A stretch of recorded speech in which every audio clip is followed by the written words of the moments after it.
Here we are. All right. I did about 4 months ago a catch-up video, supposedly catch-up video. Anyways, and it was about films that I'd seen, over the course of the year, and I was like, well, there's more coming. There's a part two coming. This is part two. It doesn't really matter if you see this one first or the other one first, or if you see any at all. So we're just gonna go most recent to the last one. The last one I have is from December, mid-December, and the most recent one was this past weekend. Anyways, let's get started here. I have something like 20 films to go here, so hopefully this won't be way too long, but I'll try to keep it as brief as humanly possible, which with me means 2 hours minimum, of course. Okay, Irrational Man was the last one. This is a Woody Allen film, his newest, Joaquin Phoenix, Emma Stone. It's pretty good. I gave it a 7 out of 10. A lot of critics were much harsher than I was, but then most of the time I'm pretty fair on Woody Allen stuff. I think it's just, we've lived with Woody Allen long enough that we're just used to him, I think, but people kind of overlooked, he's Woody Allen, he's one of a kind. I mean, he's a great writer and director, very deserving of all the accolades he's won over the years, and while this one is nothing that'll break new ground for him or anything, I mean, it's a black comedy, kind of a dark comedy, and it is funny. And at the end of the day, it is a funny film. And Phoenix and Stone are good together, and they give good performances. So that's about all I can ask. Okay, then Man from U.N.C.L.E., and I saw this one in IMAX actually. Not spectacular, not a must see in IMAX or anything. It was pretty good. I mean, it was fine experience in IMAX and everything. It's a fun film. I gave it an 8 out of 10. It's Armie Hammer's Russian accent's a little distracting, and Henry Cavill just looks too much, acts too much like an American James Bond to kind of, it's kind of fair to put criticism on him for that. But anyways, it's a fun film. It's got a couple of twists and turns, and Alicia Vikander's in it. She's having a spotlight year. We'll mention her later on. But anyways, yeah, she's good in it. But yeah, they're the three main stars there. They're all three of them are good, and Guy Ritchie. Yeah, it's one of his better films, I think, of recent years. I wasn't too big on the Sherlock Holmes movies, but this was good. Ricky and the Flash. It's a Jonathan Demme film, which, kind of set my expectations pretty high, and Meryl Streep's in it, so she's going to get nominated for it, but I did not like the film. Wasn't big on it.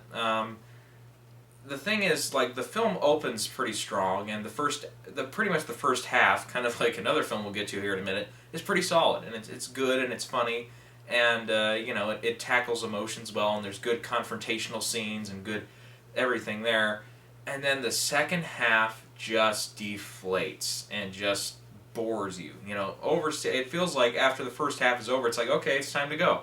It feels like it wraps up everything really well. And then it's like, okay, it's time to go. Everything's resolved, kind of, sort of. And it as you see in the trailers and stuff, it sets up this premise about it's Meryl Streep trying to help her daughter out after her marriage has kind of failed.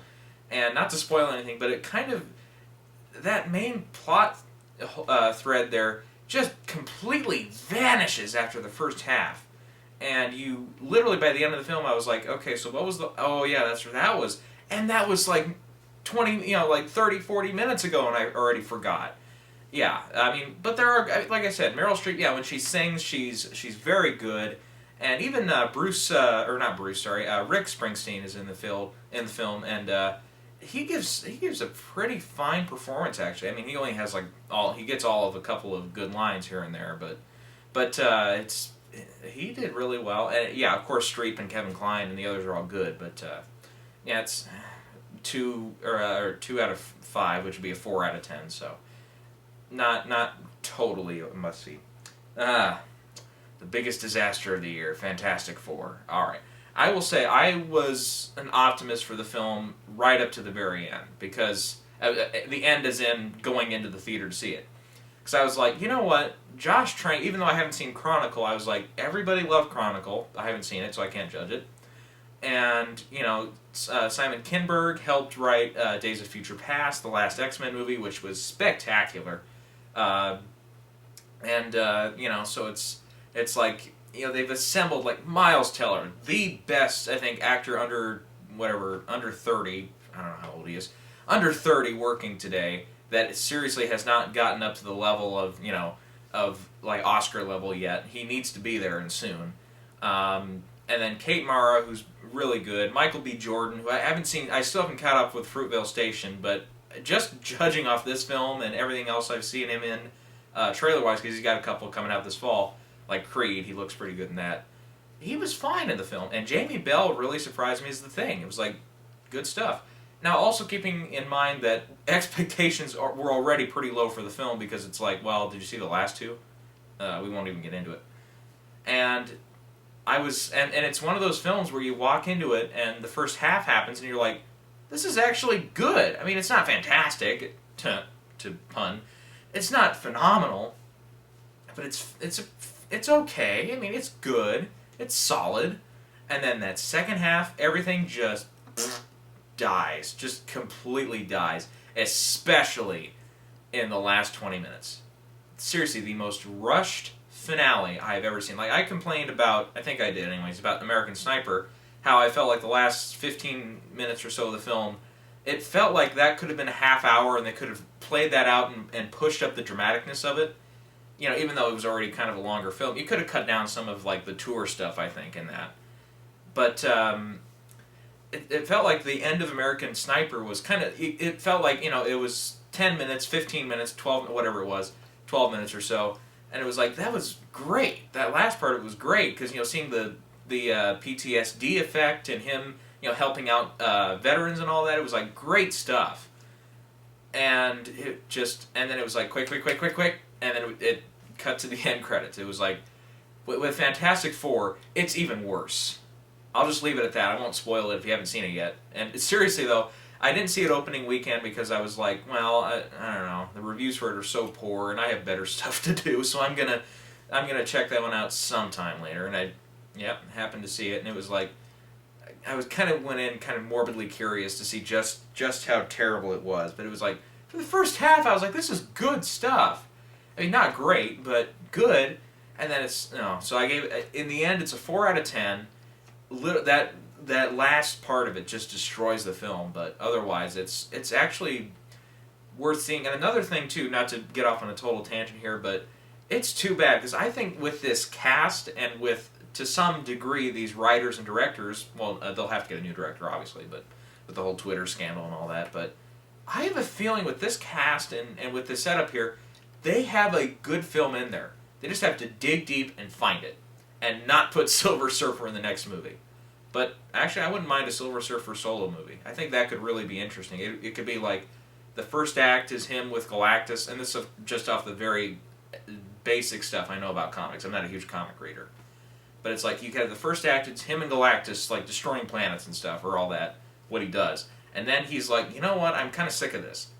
Of course, they'll do it better than I can describe it, more specific in dialogue and all that. Like, maybe, like, I think there was something like a version of the comics where, like, his love is on a planet, and Galactus promises not to destroy, the planet that his wife or girlfriend's on, and she dies or something happens, so he gets pissed off and leaves Galactus, or however it happened, I don't know. And then it's like the first Thor film, for Marvel. It's like, then the second act is kind of like the fish out of water story, and, Silver Surfer finding his place in the world, and then the third act, you could either have Galactus come up and be like, I'm coming for you, Silver Surfer, or you could have, him having to stand his own ground and face off against a villain, say, like Doctor Doom, maybe, or something. I don't know. I could see that working. And then Fox maybe can then hang on to the rights to Fantastic Four and its other characters, which I guess includes Silver Surfer and Galactus. Anyways, let's move on to a much better film, Straight Outta Compton. Now, I'm a sheltered white kid who was nowhere near I don't live anywhere near Compton, nor LA. I was not around in that time, and everything in the film happens before I was born. So, and like, rap is not my thing, but at the same time, while I say rap is crap, I have a certain respect for it, because it's like, if I tried to do that, I would utterly fail. So, to you guys out there, kudos to you for doing it. You've got a talent that I don't possess, but, I don't know, just ease off a little bit on the language, will you? Anyways, I was just utterly fascinated with the story, though. It's like all the main characters were just fantastically well acted, and yeah, the only problem I think I had with the film was it's 2.5 hours. It kind of overstays its welcome a little bit. You can cut down a little bit when you get to that kind of middle third act, which usually happens, by the way. But it's like you could cut some stuff here and there, and there's a little bit of fat on the piece, and there's a couple of scenes where they kind of do outrageous stuff, or they do stuff that's not all that great, and then they kind of, not to the degree of another film we're going to talk about, but they kind of backpedal it and kind of say, oh, but here they did something great, they rocked the concert here or something. And there are some concert scenes, especially one scene which I think they feature in a couple of the trailers in Detroit, where they are performing on their NWA tour. I won't tell you what it stands for if you don't know. Look it up. Anyways, and like where they kind of blow the roof off and kind of go against what people are saying they should do. And that scene I thought was great. And a lot of the scenes are great. So I give this a 9 out of 10. I think it's one of the better films I've seen this year, actually. Now, when we get into Oscar season and all those films start to come out, maybe, right now it's sitting, like probably in the bottom half of the top 5 of the films I've seen this year, but it's a good film. It is, yeah. All right, Mission Impossible, Rogue Nation. I saw this a couple weeks ago. I think it was the weekend it opened, anyways. And it's not as good as Ghost Protocol, which I think is clear and away one of the best action films we've gotten in the last 5 to 10 years. But this is something to see, though. This is definitely, like, Tom Cruise is good in it, and Rebecca Ferguson, terrific performance there, too. Kick-ass heroine and all that great stuff. Simon Pegg is funny. Jeremy Renner gets his bits. Ving Rhames gets his bits. Alec Baldwin actually has some charming moments. So it's like it's an ensemble piece, kind of like another film we'll talk about, Furious 7. It's a family piece, and you finally get that in the Mission Impossible, which we kind of got a little bit of that in the last one. I haven't seen MI3, but yeah, MI4 was. I still think Ghost Protocol is slightly better, but this I gave an 8 out of 10. It's like high 8 out of 10, kind of like what I was saying earlier in the year about Avengers: Age of Ultron, how it's a strong 8 out of 10. Cut off a couple of things here and there, change a couple of things up. It's a 9 out of 10. This. Same deal. It felt like it kind of run its course a little bit by the last fist fights and stuff, but it was good stuff. Good stuff. Mr. Holmes. This was a surprising film to me. I kind of went in saying, okay, well, it's probably just going to be the good performance from Ian McKellen as an elderly Sherlock Holmes, with and I didn't know it in the film, but he has kind of an. Well, I won't spoil it in case you haven't seen it yet, but he has kind of an ailment or an illness to him that affects his memory, and he kind of has some problems remembering the last mystery that he worked on. And there's a lot of actually superb performances here. Not just McKellen, but Laura Linney, I think, as kind of like a housekeeper.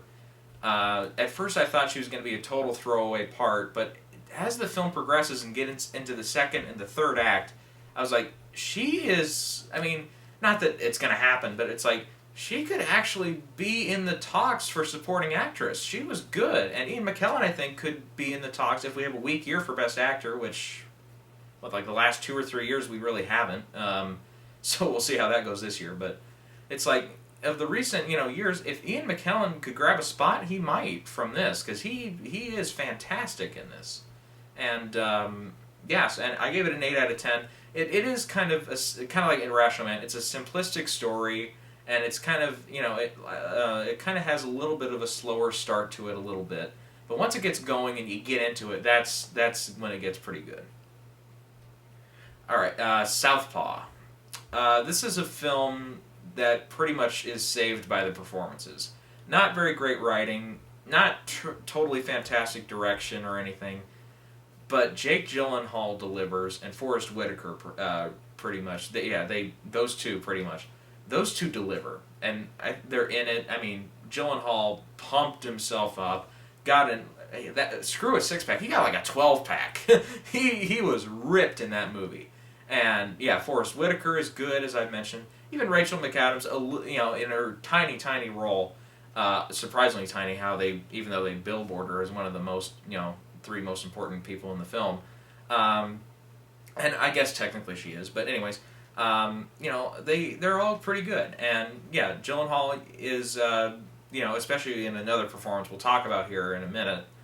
He has been picking the right scripts lately. And while this one, yeah, it's not a terrific script, and it's just kind of, it's a forgettable film, and it's a been there, done that film, and the ending is very predictable, and, all that, but I think it's, the performances just beat it out and save it. So it's a 6 out of 10. It's not totally, a 100% recommendation for me, but it's like, if you like good acting, and if you like wrestling movies, and boxing, I should say, not wrestling, but boxing movies, it's not bad. It's not bad. Trainwreck. Okay, this is a funny movie. Like, Amy Schumer, she can turn people off. Like, for me, I'm 80-20 with her. 80% of the time I'll laugh along with her, not at her. And then sometimes she kind of does a little bit turn me off. Sometimes she just goes in a little too far and kind of insults more than has fun with people sometimes. So like, I've seen her on a couple of the comedy roasts and stuff.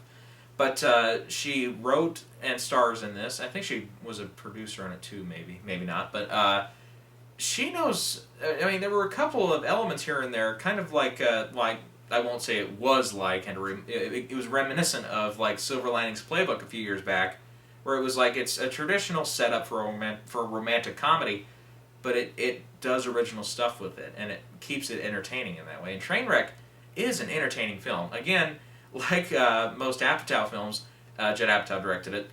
You could have cut a little fat off of it, sure, and there are a couple of jokes here and there that do go on a little long. But like, LeBron James is great. Freaking John Cena was hysterical. Like, I seriously thought from a couple of moments with the John Cena, like, there's one scene of him. It's in the trailer, most of the trailers, where he's in a theater with Amy Schumer and they're kind of on a date, and the one guy, and they're talking kind of loud, and the other guy's telling him to shush. And the conversation that this guy and John Cena have, oh my, I thought, there were a couple of parts where I was like ready to choke on the popcorn I was eating, or the drink I was drinking, whatever it was. High C, people, not anything else. But I was ready to choke because I was laughing so hard. It's good stuff. But again, even if you're totally 100% turned off by Amy Schumer, it's definitely something I think you should check out, at least on a DVD rental, because it's at times a sweet romantic story, and at other times, just outside of the sex humor and all that, it is funny. There's physical humor in it too, and most of that lands really well, and a few jokes really do land superbly. So I gave it an 8 out of 10. It's a really good comedy. Not as good as Spy, but it's still good. Ooh, now we're talking. All right, skipping back a ways. This was back early May. Ex Machina. I already mentioned in the other video. This, and I still haven't seen it twice. I need to see it again, and I think it's out on DVDs and Blu-ray. I'm going to be picking up a copy of this very soon. I know, I've been waiting for it to come around locally, and it's not, the DVD Blu-ray circuit hasn't come yet. And I didn't want to order it off Amazon yet, but this is the best film of the year so far. Now, like I said, Inside Out and Spy and this, they're all three really great. Now, while I think, okay, when we're ranking so far this year, I think Straight Outta Compton probably is fourth. Jurassic World, which again, I'll have to see it again, but when I see it again, maybe that 9 I gave it will turn into an 8, But, anyways, but those four are really, Straight Outta Compton, I think, is kind of a more distant fourth, but like the three, Spy, Ex Machina, and Inside Out, all three of them are just flat out terrific. And so Ex Machina, I rank it number 1 right now. Maybe on second viewing, I'll maybe change it and be like, well, maybe it's a 10 out of 10 now, but anyways. Yeah, I'd say the only thing I think I had a problem with it was it kind of gets into the film script anyways, and the story of the film, it kind of gets into that cyclic kind of washer-dryer mode of every 5-10 minutes this happens, every 5-10 minutes this happens, and it kind of, in a way, becomes kind of predictable, and kind of there's a couple of moments, as I remember, because remember, this is close to 4 months ago now that I saw this, but... And I will need to see it again to refresh my memory on it, but But it feels like there's a couple moments where it's like the same thing kind of happens twice, and you're kind of waiting for it to get along. I mean, not that it's too long. I think it's actually where it's at is a great runtime, and like I said about Alicia Vikander and Man from U.N.C.L.E. She had a nice little charming kind of sweet role there. This is Best Actress candidacy. I mean, of the stuff I've seen so far this year of leading actresses, there's actually been some really good candidates. I mean, Meryl Streep, let's not go there. But like Alicia Vikander, even you could go to Amy Schumer if you wanted to. Like for best, if we're talking like Golden Globes actress in a comedy or musical, Melissa McCarthy should deserve a spot.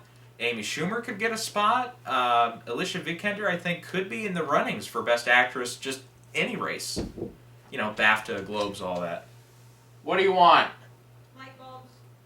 I'm in the middle of something. Come back in a while. I put my bicycle door. I'm reviewing!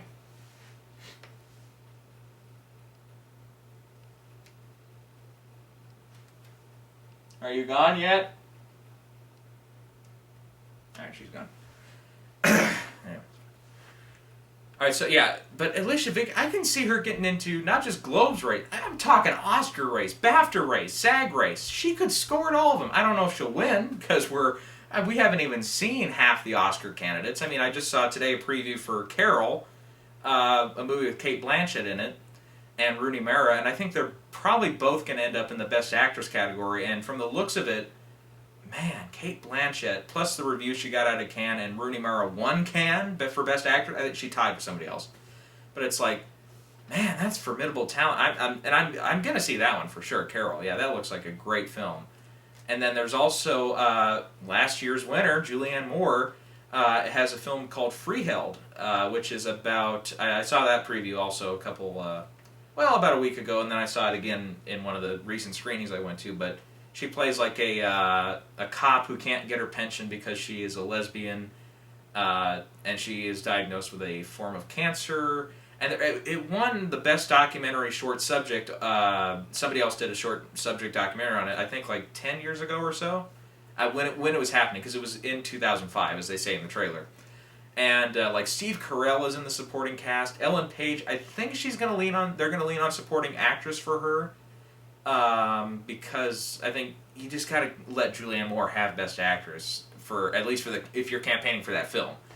Because would you rather have one nomination in one of your women nominated in an acting race, or would you rather have two and have Ellen Page go to supporting? So it's like, would you rather have one of your actresses nominated or two? Ellen Page, I think in supporting, she could actually get a nomination there. If it's a weaker year and if she stands up to it. And maybe if she stands up to it and it's a strong year, she gets a spot anyways. We don't know. Nobody's seen the film yet. I think it's at TIFF this year, Toronto International Film Festival, which is a few weeks away, so we'll find out. And like Steve Carell could get his, we could see a lot of actors coming back this year at the Oscars. We'll get to that in another. I'm going to probably get together a short, or it won't be short, a long video probably, of what the Oscars look like so far, because we're in that pure speculation stage right now. Until we get past the Venice Film Festival, Toronto Film Festival, and what's the other one I'm forgetting? Venice, Toronto, whatever. Whichever one I'm forgetting, not Cannes, because that was a long time ago, but once we get past those film festival stages, then we'll figure out kind of who the early frontrunners are and stuff. But anyway, I think Julianne Moore, actually, just to close out on this subject, she could be this year's Katharine Hepburn. She could win Best Actress 2 years in a row. Because Hepburn did it for The Lion in Winter and for, what was the other one? Guess Who's Coming to Dinner? I mean, I haven't seen Lion in Winter, but boy, you better say that Who's Coming to Dinner. That was a great performance by Hepburn.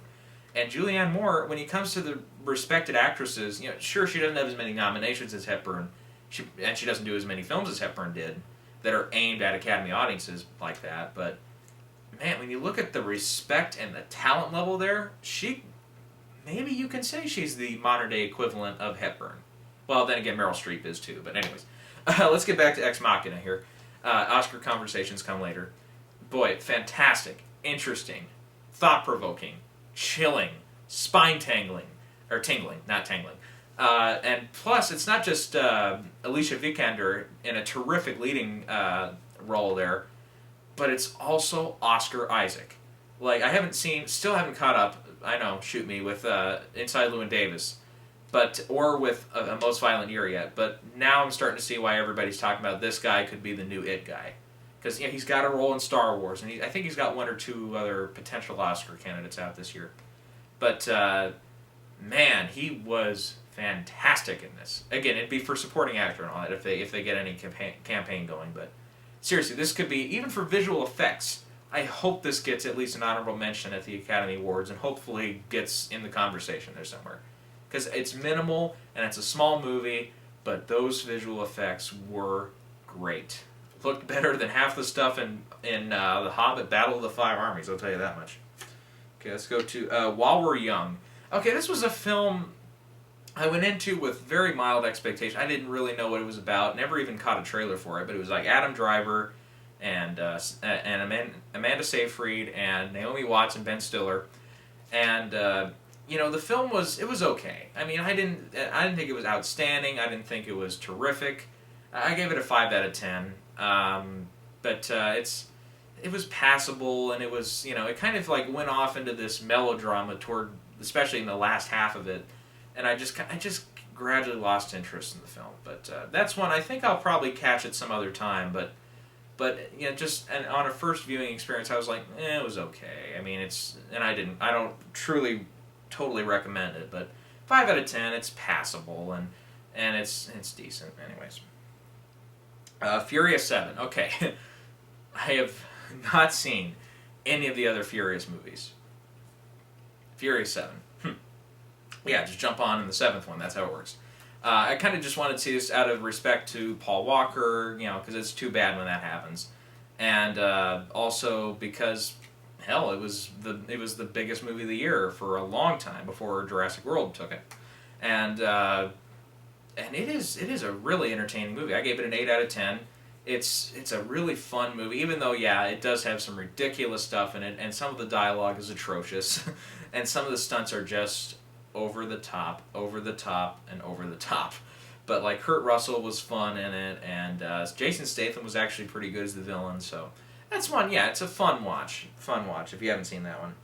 Okay, now we're getting back to, like, a few of these films. I covered maybe a few of these when we got into, like, the Oscar videos from last winter, so I'll keep these a little more brief. So Selma, I gave that an 8 out of 10. It's a great movie, and it's a spectacular leading performance, spectacular screenplay. The direction I felt was kind of 50-50. It's like sometimes they'd go for those glorious long shots and steady shots, and then sometimes it'd be like cutting rapidly and in close, and the camera's going here and and again, like trying to catch the chaoticness of certain scenes. But it felt like you could have just picked one or the other, because I mean the realistic way of them, like there's a scene where they're marching on the bridge in Selma, not going to Montgomery yet, but where it's like they're getting ready to go on the bridge, and it's like crane shots, and it's smooth camera work, and it felt like, well, you could have gotten the grittiness of that scene if you wanted to, and then you could have gotten the beauty of just in a wide shot of seeing just these poor black people being abused here, all in the same frame to overwhelm you, because that was the effect. It was trying to overwhelm you and make you feel like, oh my God, what are these white trash people doing? Anyway, so I gave it an 8 out of 10, and then also because I feel like it starts to go in one direction and then totally backs off, and that is the direction of it's trying to show what Martin Luther King did right, and kind of that he also had a little bit of a darker side, like the affairs and stuff. And they soft pedal that a little bit, and I felt like they maybe could have gone into that a little bit more, because it felt like they were maybe going to go into it and discuss it for a while, but they just dropped it right away. But it would have been nice, I think, because, and kind of like with especially another film we're going to talk about here in a minute. I've been saying that for a while now, but it's like, don't be afraid. I mean, sure, you want to idolize the person that you're biopicking on, like Martin Luther King. I mean, seriously, if you go out and make a Martin Luther King movie to show how evil he is, that's not going to go over well. And you want to show all of his accomplishments. but at the same time, you can't whitewash it. Or, I mean, not to, no. He's a black person, I know. But you can't, soft pedal everything and show him as a god. He is not a god. He did do, as the film shows, and as, if you read on Wikipedia and stuff, he was not a 100% faithful man, And there were times, like Malcolm X wasn't perfect either. Stephen Hawking, we're going to get to him in a few minutes. He wasn't perfect either, And I feel like when you can do that, and show the darker side of somebody, and show that there are problems in people, that's when you can really touch a nerve and really show humanity as it really is. Not try to idolize completely 100% somebody and say respect them, worship them, bow to them. No. I think sometimes that just gets in the way. But anyway, 8 out of 10. It's a great film, and I was glad that it got the support that it did at Oscars, because it is a good film. All right, Imitation Game. Spectacular performance by Benedict Cumberbatch. And while at first I was really, really kind of harsh, I guess, in another video on Keira Knightley with her performance, it's just like her role was just meant to not, was meant to be that Oscar supporting actress nomination, And I felt like, Boyhood, Patricia Arquette wasn't there.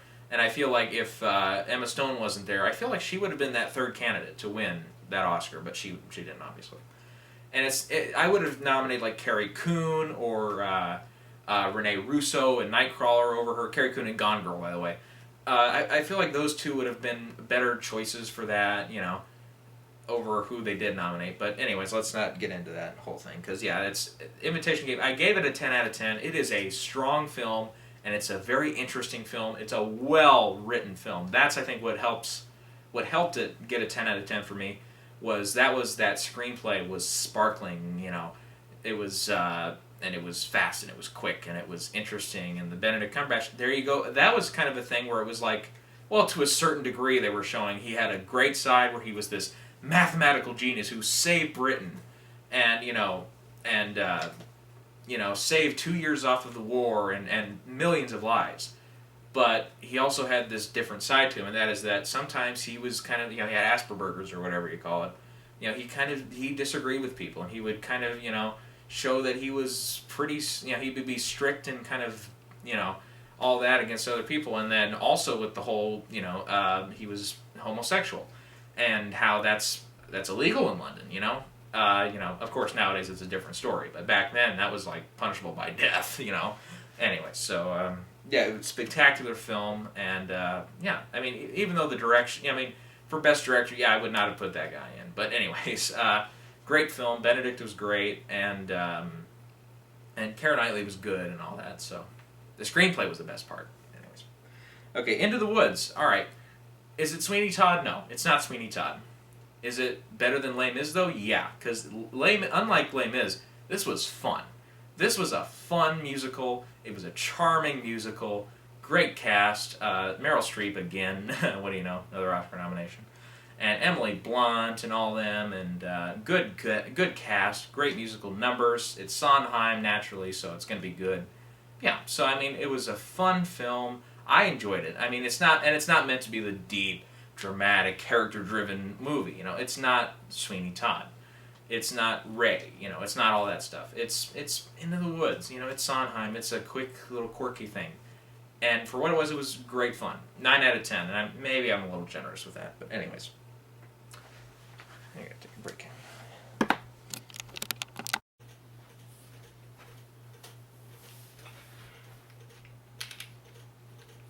Alright, hopefully I haven't shifted too much here. I just want to take a quick break here.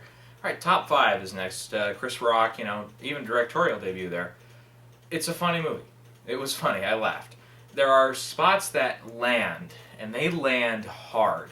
Like, there's a shock moment with Cedric the Entertainer. If you've seen the film, you know what I'm talking about. That seriously had me laughing for the next couple of minutes after it was over. I was like, oh my god. And then there are other jokes that they're all right, and they just don't quite land as hard, And it's a fairly simplistic story, but oh well, 8 out of 10. It's a fun movie to just kind of sit back and watch. Again, raunchy, but it's pretty funny in spots. Next up, The Gambler. All right. I kind of just saw this one just on the impulse that Mark Wahlberg was kind of a dark horse for Best Actor last year, which, not for that. No. It was a movie that's pretty, I think other people said it better, so I'll just steal their words, and that is, it's kind of hard to get behind a hero that you just feel unempathetic for and you can't get behind, You just can't get behind Mark Wahlberg, because all he does over and over again is he goes up to the gambling tables, puts all his chips down, and says, yeah, let's bet it all on that. And do it again, and do it again, and do it again. It's like, come on, guy. I mean, there's no empathy for him, and you can't, root for the guy when all he does is damage himself, And like the Brie Larson character was totally wasted, and the John Goodman character was pretty cliched and not very fun, and I don't know, it just felt like the film needed a little more fun in it, It could have, it was pretty serious the whole time, and I don't know. It's fine to have it be a drama, and I think it's something that if you don't take it, seriously enough, then it's not a good, that's another extreme that you don't want to go to, but 5 out of 10, I mean, it does, some of it's a little stylish, and like, Jessica Lange, for all she's in it, she's actually not too bad, and yeah, Mark Wahlberg, though, he did kind of take himself to a different level, in a way, This isn't traditional Wahlberg, so, kudos to him for trying something different, but it wasn't a winning formula. Alright, Big Eyes. I kind of went into this one with kind of bigger expectations, because it's like, it's Amy Adams and Christoph Waltz, two great actors, working together, and Tim Burton, yeah, okay. The more I look back, because I've seen his previous film before this, Dark Shadows, the more I look back on that, the more I'm like, God, that movie sucks. This one, I just rewatched it again a week or so ago, and just off Redbox, and I'm like, it's not great. I mean, Amy Adams is pretty good in it, she won the Globe, kind of, I don't know, might as well. But it was a weak category. But anyways, and like Christoph Waltz, he's pretty good in it for the first 2/3, and in that last act, he just goes into complete overacting and just stupidity in the writing too, in the writing department. Because like that last court scene when Christoph Waltz, not to spoil anything, but like he goes up and defends himself, and he goes up to the bench, acting as the defendant or whoever, I don't know, legal terms, all that, and then he goes back to the bench as the lawyer, or go away from the bench and back to the back in front here as the lawyer, and then he comes back as it's like, come on, did they seriously write that, and seriously did they film that? Ugh, terrible. But it's a nice looking film, costume design, art direction all look good, it's well shot, and it's it's passable as a film, as entertainment and stuff. And I think it's an interesting story, and I'm glad they told it, but it's not terrific. I gave it a 7 out of 10. I mean, some of the performances, like Christoph Waltz and Amy Adams, are good together, and there is at least a tiny inkling of chemistry there between them, a little bit. Much better than, say, more recently, Chris Pratt and Bryce Dallas Howard in Jurassic World. But anyways, kind of, and again, feels like it could have, even though it's only, like an hour and 45 minutes or so, it still felt like, they either could have gone further, or they, for what they chose, part they chose to put in there, could have, cut down the meat a little bit. Okay, next, Unbroken. This movie, boy, when you look at the Oscar charts and stuff, earlier on, like through September and October, November of last year, everybody was like, Unbroken could be that big Oscar winner, because Angelina Jolie, her big, even though she's already directed a film, which everybody forgot about, this is her big budget debut, and like Roger Deakins shot it, and the Coen brothers wrote it, and, all this stuff, and it's like, it's pretty one note, And I think that's the biggest crime against it, is it's so one note, so, over and over again, it's just him struggling to survive in the camp, which, to be fair, wasn't that what 12 Years a Slave was? Well, yeah, but that film at least you had more of a, it was a more unique film, if you will. We've seen dozens of World War II movies, especially, last year there with, Fury came out before it, Imitation Game. All these other films are also about World War II, I feel like I'm forgetting one, but there's more World War II films out there, And then it's like with slavery though, that's a topic that that's not usually brought up every year, It's like Roots did it, and we were good on slavery movies for a while, and then like Lincoln and Django, and then 12 Years. I feel like we're good on slavery again for a while. We've touched up on it. Reminds us, of course, or teaches us if we weren't there for Roots, which I wasn't definitely, but it's like kind of reminds us too of we were despicable human beings back in the day. But anyways, with Unbroken though, it wasn't we didn't have that fighting root with the root to get away from all the evilness, because it's like we've seen this before. There's better POW movies out there, I think, too.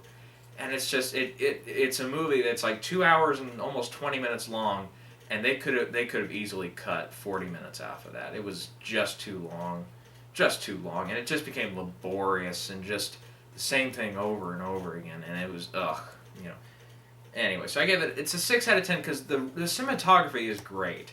And it's actually a really well edited film, and some of the performances and the supporting performances are actually pretty good. Like that, the commander there at the prison camp, he's pretty good. That Japanese actor, and Domhnall Gleeson gets a little bit to do, and what's his name, Jack O'Connell, I believe, was the leading actor. He wasn't bad, and it's just I don't know. The Coen brothers wrote it, really? You don't get that sense of it at all. Anyway, yeah, 6 out of 10, passable. Right, then Wild. Wild was pretty good. Reese Witherspoon was downright fantastic. Great performance. Laura Dern I was a little less impressed with, but still did good with the material she had. It's an 8 out of 10. I mean, it's this one is one I need to rewatch it again, but it was good, solid film. Again, kind of like we were talking about with these biopics, it did show that she wasn't afraid to show that Cheryl Strayed, or whatever her name was, wasn't afraid to show in this movie, at least, kind of that she did have a dark past, with the drug addiction and the sex addiction and all of that. They could have, again, like other films that we're going to get to here in a little bit, they could have soft pedaled that, and they could have said no, but this is what she did. She went on this trail, on this hike, a woman, by herself and all that, and And I was thinking, especially early on in the Oscar race, I was like, man, but isn't that empowering women role? Doesn't that just gravitate more toward the Oscar win than the victim role more nowadays? Guess not, because 2 victim roles won last year in the lead categories, naturally. Anyways. All right, then Battle of the Five Armies, The Hobbit, the last Hobbit film. This is one, when I gave it its first review, I gave it an 8 out of 10 because I thought, you know what, it's a fun film, it's pretty mindless, the story is non-existent, and some of the special effects were okay, some. I mean, the Smaug opening scene was actually not bad, but yeah, on retrospect, if you pull up Google Images even of like the battle scenes, it's like, oh, really? Oh, it didn't look that bad in the theater, no way. Oh, I don't know, I must have been thinking something else that, anyways, but yeah, 8 out of 10 I think is just too strong a score for that. Definitely Desolation of Smaug was the best of the 3 movies, easily. I gave it an 8. Backtracking, I'm giving that a 7 now, because that's just on retrospect. Oh man, it's not that good. But while watching it in the theater, while there, it was opening night and stuff for the movie. It was in 3D. I was like, I'm enjoying myself when I was watching this. But yeah, the ending was pretty bad. Not the very ending. The very ending I thought was good, the way that it just tied right into Fellowship of the Ring, the opening scene, or one of the opening scenes, anyways. But yeah, it was entertaining while I was watching it, and I got into it while I was watching it. But anyways, and another film, yeah, you could have easily cut another 10 minutes off of that. But anyways, all right, now the film that nobody saw last year, Laggies. How did I see this? I don't know. But literally, okay, let me look on that. I dropped my stub. Is that it? No, that's not it. 30 minutes later. I think this is it. Nope, that's not even close. I need it. This is for evidence, by the way. No. Shoot. Oh, here it is. I found it. This was I saw it at a 6:30 screening. 6:30 screening time. Now, sure, it was a Tuesday. It was the week before Christmas.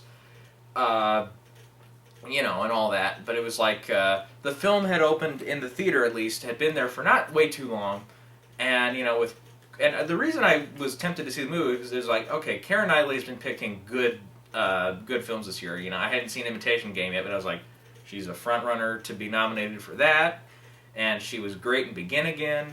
So I'm like, what's this other project she did? Laggies. Okay, I'll check it out because Sam Rockwell's in it, Chloe Moretz is in it. I'm like, all right, that's an entertaining enough cast, and yeah, it's an entertaining enough film. I mean, it's a very much been there, done that, with the whole coming of age thing, and then with the coming to terms thing, and yeah, it's pretty been there, done that. But for what it was, pretty mildly entertaining. 6 out of 10. But here's the catch. I saw this in a theater, like big, 120 seat or so theater, and it's 6:30. It's a prime time for a packed house. These are the screenings these and like the 7 o'clock, 7:30 screenings. These are the ones that sell out. The ones where everybody's there, madhouse, trying to get a seat. I walked into the theater like a good 10 minutes before the screening started, and I looked around. I was like, I'm the first one here. What do you know? And nobody else showed up. This is in a town of hundreds of thousands of people, and nobody except wise guy me showed up for the screening. Naturally. Anyway, so and what do you know? That was one of the few films I've seen in the theater. It was an AMC theater, by the way. One of the few theaters that I've seen that had a movie for a week and then was like, "You're out of here." Wow. Anyway, so that wasn't like a limited engagement to begin with, But anyways, yeah, it's a 6 out of 10. Good film. I don't know if I don't think I've even seen a DVD copy of it anywhere. It's fun, and it's got like Keira Knightley's fine in it, Chloe Moretz is fine, Sam Rockwell's fine. They're all fine, but yeah, passable. The Theory of Everything. Okay, I'll open up with this. Far and away, the least deserving nominee of the Best Pictures last year. Far and away. Now, I've kind of gone in other videos on a rant about this, and that is Eddie Redmayne is fantastic. I mean, seriously, if Keaton didn't win that Oscar last year, it had better been Redmayne, and it was Redmayne who won. It's like, it had better been Redmayne if you weren't picking Keaton, because Redmayne was, and I think if Keaton had come out a year later or a year earlier, Keaton would have won that thing by much closer than he did. Or not much closer, by a mile more than what he did. Because you have to agree, it was a tight race. And he was the saving grace of the movie. Now, I have seen it again, because I was like, okay, maybe I was just too harsh. Maybe I was just being a little too harsh on it that day. No, I was not. Because Felicity Jones, and I liked her more the second time around. The first time around, I'm like, she's okay, I guess. But it's like, they don't really give her a whole lot of Oscar, moments and stuff. And when you don't have those, sometimes actors and actresses just don't, they just kind of fill in the gaps, And it felt like there were a couple scenes where I was more like, well, okay, she's better. And I liked her more the second time around. And Redmayne was just as good, of course. But, boy, soft pedaling. How do you, and this, I don't think it's a spoiler by any means. You can look it up on Wikipedia, for Christ's sakes. And seriously, but it should be, anyway, I'm not going to get into it. So you have this girl, this wife of yours, who has birthed 3 of your children, who has been by your side since, what was it, probably, whenever you were at Oxford. Young kid, early 20s at least, I think was the age he was at. Been with you since then, married you when it looked like you were going to die in 2 years. And then, stayed with you. Like I said, birthed 3 of your children. The mother of 3 of your children. Beautiful woman, beautiful girl. And, and then you're the one with the problems, though. The physical problems, and, not the mental problems, the physical problems, with LS, which, what are you going to do about it? I know, but it's like, and what do you do to reward her? After all the years of wiping your chin, wiping your nose, wiping your butt, what do? Brushing your teeth, all the stuff that you can't do. What do? You hire a nurse, which I'm sure it needed to happen. And you hire the nurse, And yeah, the nurse has been trained to do what she does, and naturally, she does it better than your wife does. Taking care of you, that is. Not something else, whatever you were thinking of, you dark, dirty devils. Anyways, and so what do? This woman comes into your life, this nurse, who is trained to do what she does, and she does it well. Better than your wife. Sure, why not? But your wife was a French, not philosophy, but a French literature major, and she is trying to work from home and raise her 3 kids, which you obviously cannot do, and take care of you, and be at your side, and feed you all day long. And what do? You dump her. Yeah, that's right, you dump her, because there's a maid that comes into your life who is trained, to do what she does, because she, just, on her own did it. Not because she was forced to do it like the wife that you married, you bastard. And then you go off and do that, and of course, that alone was pretty much like a, okay, what moment? And then, even worse, like this was almost for me, Fantastic Four bad. And that was, what does she do? Her reaction to this. She does not slap him across the face and say, I deserve better than you bastard, you effing F, and so on, and then backhand him and walk out and take your kids with you. No. What does she do? She drops down to one knee and says, I did my best, honey. I'm sorry. You're sorry? You're sorry? Oh my God. I was ready to leave the theater, take a flight to Britain and okay, I wouldn't have gone as far as to kill him. But I would have made him wish that he was dead. Seriously. Oh man. That was like a wow moment, because it's like, come on, seriously. Terrible, terrible. And then on top of that, here's the thing. Stephen Hawking, you're making a biopic about him, right? And I understand that they weren't really going for what makes Stephen Hawking a genius as, your big play on the movie. You were trying to tell his personal story. I'm fine with that. But you have to at least, to some degree or another, acknowledge and understand what he did and why he's famous in the first place. He's not famous for being an LS victim. I mean, sure, I think an LS victim movie is necessary, and I think it was good that it was made, but really? You don't, seriously, and I've said this many times, it felt like the screenwriter was a high schooler who had a very, very elemental Wikipedia-based knowledge on, or old Webster Dictionary knowledge on what Stephen Hawking did in his black hole theories, and he left it at that. There is really, total of 5 minutes of him, really going after and trying to explore his theories and prove his theories. There's, probably 5 to 6 minutes of it of screen time. Now, maybe I'm exaggerating a bit, but yeah, there's a couple scenes of him on the chalkboard, and a couple scenes of him, standing in front of his peers trying to tell them about the black hole theory and all that, and what he was doing and stuff. But the balance wasn't there, and I felt like they were like, here's Stephen Hawking, not the brilliant scientist, not the brilliant, theorist, the mathematician, the LS victim. And I think Stephen Hawking deserves better. I think his wife deserves better. And I think, unless that's the way it happened, if that's the way it happened, then I'm sorry, but honey, you got problems. But I seriously, that has to be a backpedaling thing. That seriously has to. So yeah, that bothered me. And I was this close to just giving the film a 4 or a 5 out of 10. But it's that Redmayne performance that keeps that film going. And to be fair too, the score, the musical score was really great. And for a reason it was Oscar nominated, and probably came this close to winning too. If it wasn't for the Budapest sweep. But and then yes, the direction was actually not bad. The camera work wasn't bad. They were good. Serviceable. But it's that screenplay just stunk and just didn't. Oh, you deserved better. And it's seriously, I want to see another person crack at this. After Stephen Hawking has sadly passed away. Which, yeah, knock on wood, that's not going to be for, another 15, 20 years.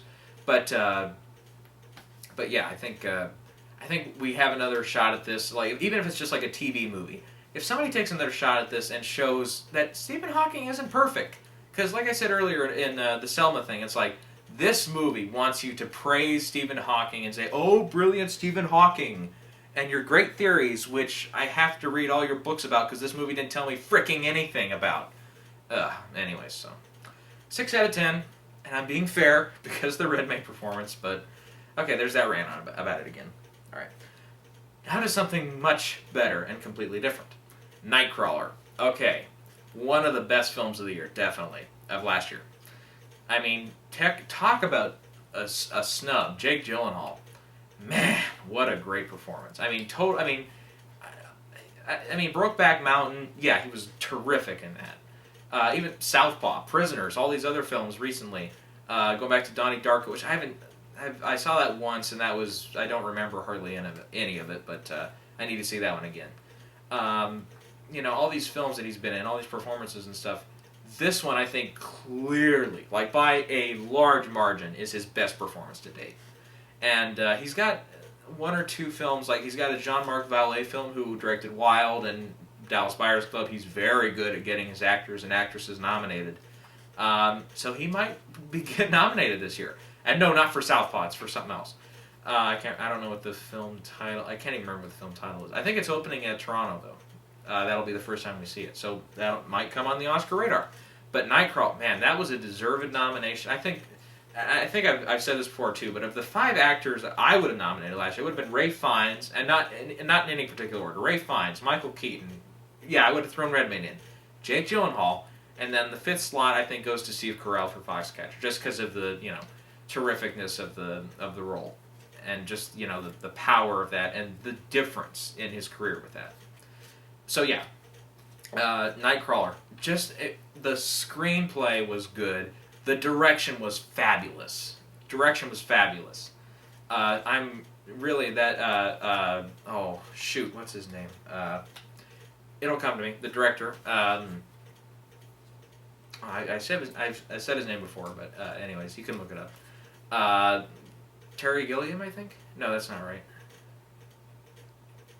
Tony Gilroy. That sounds more right. I think it's a Gilroy or something. He's married to Rene Russo in real life. And Rene Russo, fabulous.